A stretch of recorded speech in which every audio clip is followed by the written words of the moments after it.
நீங்கள் பார்த்துக் கொண்டிருப்பது நியூஸ் 21 செய்திகள். தமிழ்நாடு செய்திகளை உடனுக்குடன் தெரிந்து கொள்ள நியூஸ் 21 செய்திகளை பாருங்கள். உண்மை, உழைப்பு, உயர்வு. பழனி மற்றும் அதன் சுற்று வட்டார பகுதிகளில் கஞ்சா விற்பனை செய்த 11 பேரை போலீசார் கைது செய்தனர்.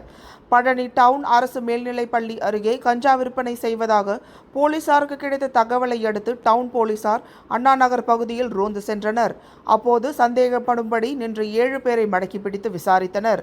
விசாரணையில் அவர்கள் பழனி அடிவாரத்தை சேர்ந்த பாண்டி, காமராஜர் நகரை சேர்ந்த பால்ராஜ், சங்கிலி தேவர் சந்து பகுதியை சேர்ந்த தனுஷ், சிவகிரிப்பட்டியை சேர்ந்த முத்தையா, மதுரை நாகமலை புதுக்கோட்டையை சேர்ந்த விருமாண்டி, சிவகங்கையை சேர்ந்த திருச்செல்வன், கள்ளல் பகுதியை சேர்ந்த சிவமணி என்பதும் கஞ்சா விற்றதும் தெரிய வந்தது.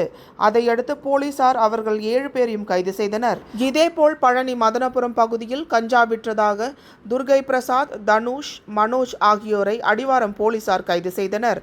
நெய்க்காரப்பட்டி அருகே உள்ள சின்ன கலையம்புத்தூர் சமத்துவ பகுதியில் கஞ்சா விற்றதாக அதே பகுதியை சேர்ந்த மகாராஜன் என்பவரை தாலுகா போலீசார் கைது செய்தனர்.